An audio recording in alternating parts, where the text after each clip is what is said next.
Hey, g'day everybody, it's Matt here from Matt Carve. So that was part 1 and part 2 of the fairy village, I should say. This is going to be part 3, so I'm carving a mushroom house. So got a little door there and a little window, little chimney. So I'm sort of like sketching it out with the Cutsil Extreme burr there. Just remember, I do have a Cutsil link in the description, and you can click on that. It gives you a 5% discount.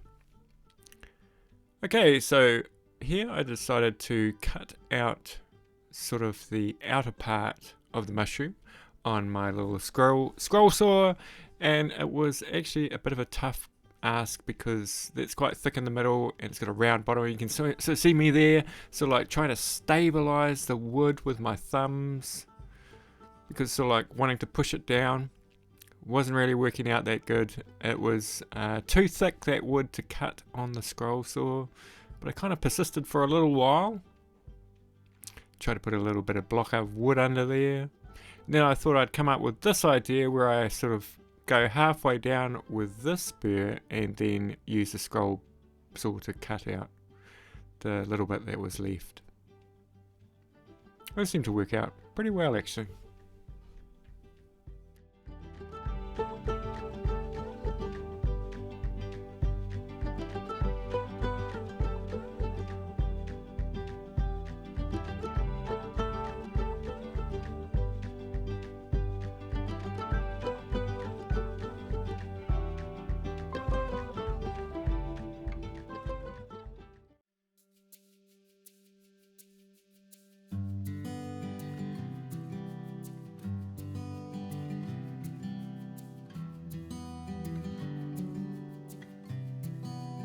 So we're down at the beach today. It's a bit frosty on the beach actually. We can just see the sun rising over there, and behind us over that way is the moon.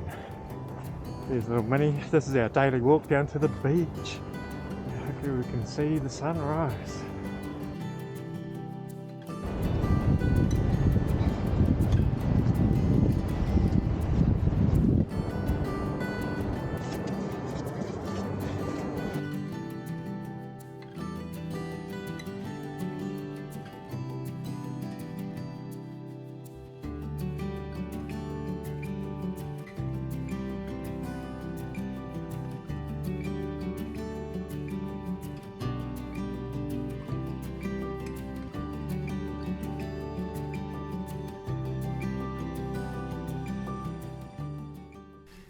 Okay, so it's back to carving, and I'm using that little terrier again, and I've got a video on that.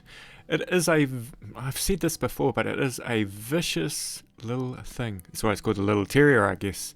But it takes off the wood so quick, and what I do is I put it on the flex shaft, which is not advisable and not recommended by the manufacturer. But I kind of do it anyway, so...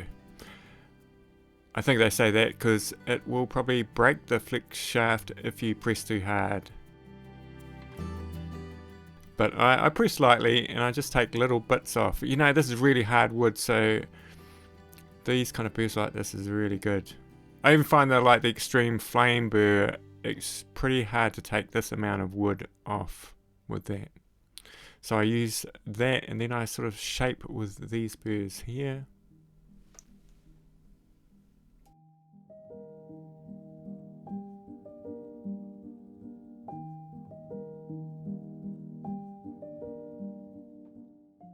And I want to remove that bit there because, well, mushrooms don't go up like that. So I'm using that Carbide cutter that's from Dremel.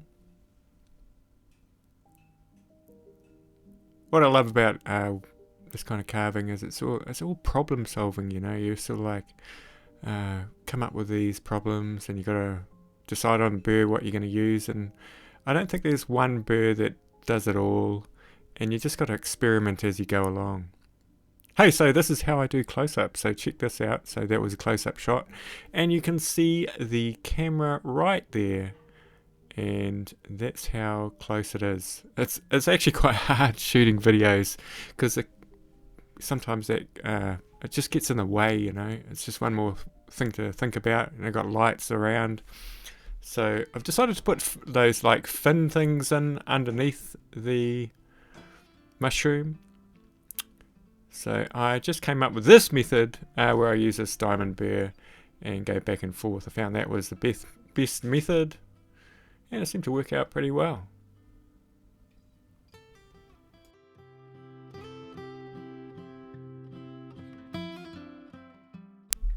Okay, so I'm going to put a little chimney in there, a cute little chimney, and I'm going to carve that separately, of course, because there's no wood there now.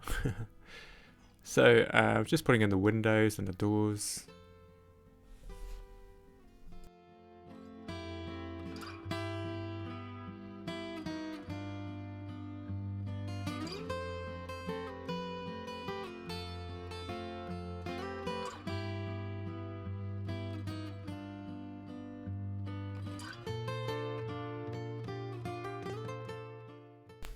Okay, so when it comes to carving small things, I sort of like drop down, so I'm never going to use sort of like an extreme burr, and I try and stay away from the cutter burrs where I can. And so I've got this coarse burr on here because you can see how close it is to my fingers. But don't do this, I'm just going to demonstrate, you know, so you can actually touch it and it's not going to cut your finger. If you hit it with some force, it probably would, but like on an extreme burr, it would probably cut your finger even with a light touch. So definitely sort of like, even those really fine burrs, when you're dealing with small stuff, you're not going to be using an extreme burr anyway. You need to fine detail. And what I'm doing here is I'm just cutting in the little, I don't know what you call it, little pin to go into the hole that I'm going to put into the top of the roof. And that is actually with a cutter burr. You got to watch out for that because you just see it there, it's sort of like flung around, so it can grip hold of that. And there's the finished product. Hey, thanks for watching everybody, and this is the Fairy House part number 3, part number 4 coming up next.